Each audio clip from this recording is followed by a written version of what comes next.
Hello everyone, welcome back to my channel. आज हम discuss कर रहे हैं भारतीय नागरिक सुरक्षा, जो हम लेक्चर सीरीज चला रहे हैं। तो उसमें जो महत्वपूर्ण डेफिनेशन है इन्वेस्टिगेशन की। इससे पहले हमने समन और वारंट केस जान लिए थे। आज हम जानते हैं आखिर इन्वेस्टिगेशन क्या होता है। देखो, ये सारे जो आपके इंपॉर्टेंट शब्द हैं, इनकी डेफिनेशन इसलिए समझनी आवश्यक है क्योंकि ये आधार है आपके किस चीज़ का। हम बाद में देखेंगे जो हमारा जो प्रोसीजर कैसे काम करता है, उसमें ये इम्पॉर्टेंट फैक्टर्स हैं। जैसे इन्वेस्टिगेशन, जब भी कोई अपराध कमिट होता है तो उसके बाद पुलिस क्या करती है? इन्वेस्टिगेशन ही तो करती है। तो उस इन्वेस्टिगेशन आखिर होता क्या है, तो उसको समझने के लिए इन्वेस्टिगेशन की डेफिनेशन जानते हैं। इन्वेस्टिगेशन की डेफिनेशन पहले मैंने कहा, प्री के लिए आपको क्या पता होना चाहिए, किस आपके नंबर में है। तो धारा 2 की किस में है? अब ये एल में हो गई है। पहले किस में थी? एच में, सीआरपीसी, क्योंकि सीआरपीसी के स्थान पे भारतीय नागरिक सुरक्षा संहिता आया है। 2H में क्या था? इन्वेस्टिगेशन। अब वो 2L में है। तो प्री के लिए क्या ध्यान रखना है? L में। 2L में क्या है? इन्वेस्टिगेशन। पहले 2L में क्या था? पहले 2L में था नॉन कॉग्निजेबल ऑफेंस, यानी असंज्ञेय अपराध। तो इन्वेस्टिगेशन क्या डेफिनेशन पे अब आते हैं।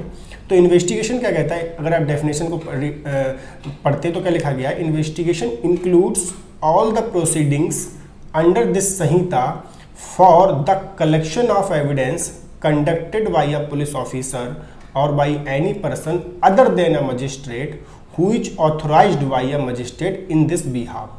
तो 2-3 पॉइंट्स हैं जिन्हें सरल रूप में हम समझ सकते हैं। पहला पॉइंट क्या है? इन्वेस्टिगेशन क्या लिखा है? सबसे पहला पॉइंट आपको पता होना चाहिए, जो प्री में पूछा भी जाता है।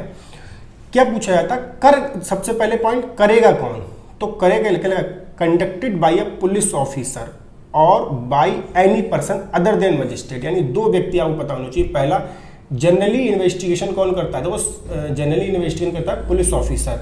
सामान्य बोलचाल में आप सुनते होगे ना, पुलिस जांच कर रही, जांच नहीं, पुलिस इन्वेस्टिगेशन करती है। ठीक है, तो क्या करें? पुलिस ऑफिसर करेगा, या फिर कोई ऐसा व्यक्ति जो मजिस्ट्रेट नहीं हो और उससे किसने ऑथोराइज किया गया? क्या लिखा गया है?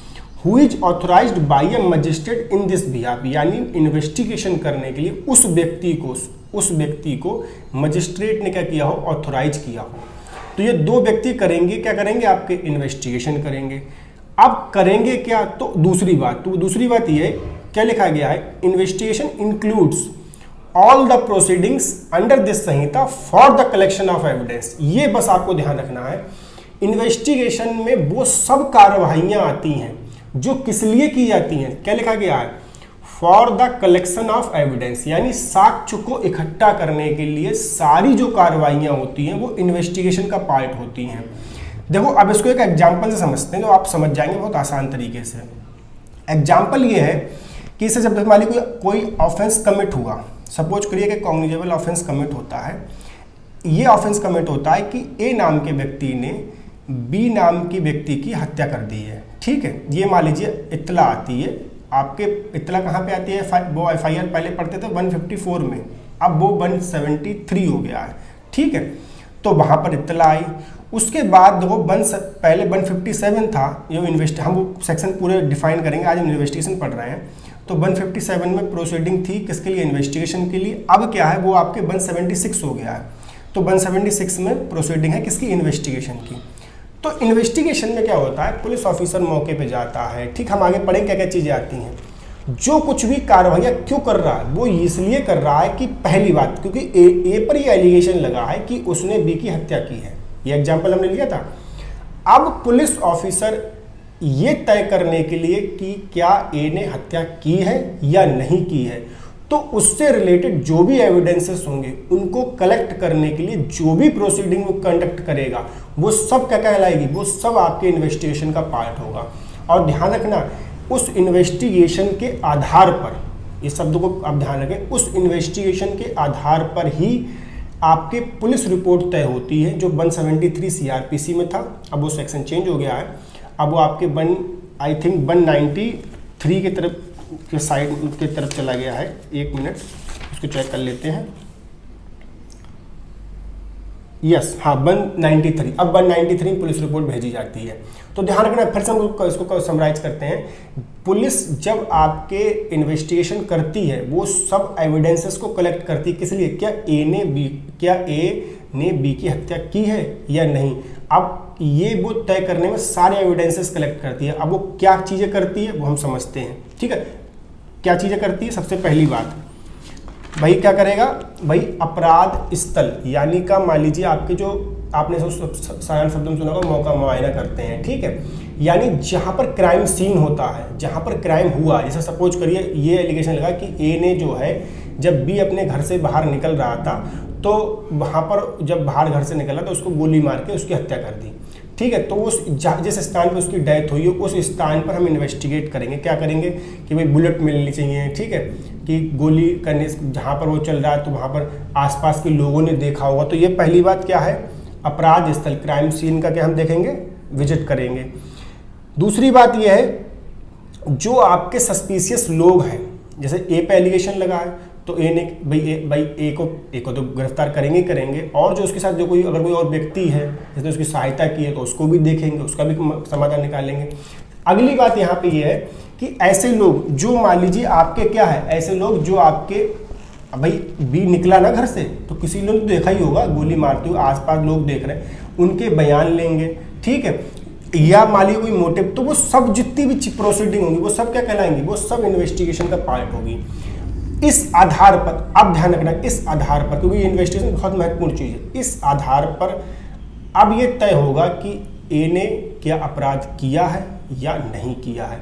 अगर किया है, ध्यान रखना, अगर किया है तो चार्जशीट पेश होती है पुलिस रिपोर्ट में, ठीक है, और अगर नहीं किया है तो फाइनल रिपोर्ट पेश होती है अंडर सेक्शन BNSS के 193 के अंतर्गत, ठीक है। तो ये आपके इन्वेस्टिगेशन का पार्ट कहलाता है। तो आपने यहाँ तक आई होप आपको समझ में आ गया होगा।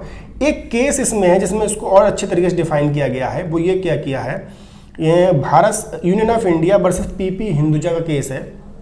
इस मामले में लिखा गया है कि ये जितनी भी प्रोसीडिंग्स होती है वो इस इंटेंशन इस मोटिव के साथ समाप्त होती हैं कि ये चीज़ हमें पता चल जाए कि क्या हमें अभियुक्त व्यक्ति को मजिस्ट्रेट के सामने पेश करना चाहिए या नहीं करना चाहिए।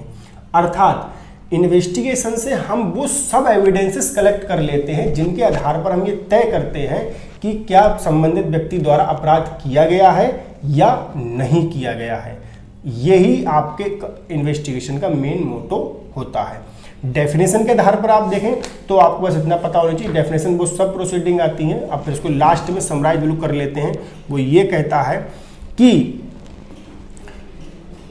जितनी भी प्रोसीडिंग, ध्यान रखना, जितनी भी प्रोसीडिंग किस उद्देश्य से, साक्ष्य एकत्रित करने यानी कलेक्टिंग द एविडेंस के लिए, for the purpose of collecting the evidence conducted by an police officer और other than a person other than a magistrate who is authorised by a magistrate. ध्यान रखना, ऐसा कोई भी व्यक्ति जो मजिस्ट्रेट नहीं होगा तो कौन होगा, वो मजिस्ट्रेट के द्वारा प्राधिकृत किया गया होगा इन्वेस्टिगेशन के लिए। एक बात ये हो गई। अब इसमें लास्ट में एक्सप्लेनेशन उसको समझ लेते हैं, फिर इसको खत्म करते हैं। क्या लिखा गया है, where any of the provisions of the special act are inconsistent with the provisions of this Sanhita the provisions of the special act shall prevail. अब यहाँ पे लिखा गया कोई अगर मान लो स्पेशल कोई एक्ट बना हुआ है, उसके प्रोविजन इस प्रोविजन से क्या होते हो, असहमत होते हो, इनकंसिस्टेंट लिखा गया है, असहमत होते हो, तो फिर स्पेशल एक्ट लागू होगा। यानी इसमें सपोज करिए किसी एक्ट में ये लिखा हो कि भाई आपके संबंधित मान ली पुलिस ऑफिसर ना हो, कोई अन्य व्यक्ति इन्वेस्टिगेशन करेगा, तो फिर वो स्पेशल एक्ट की बात लागू होगी, फिर इस संहिता की बात लागू नहीं होगी। आई होप आपको वीडियो समझ में आ रही हो। अगर वीडियो समझ में आ रही तो शेयर करें, सब्सक्राइब करें। धन्यवाद।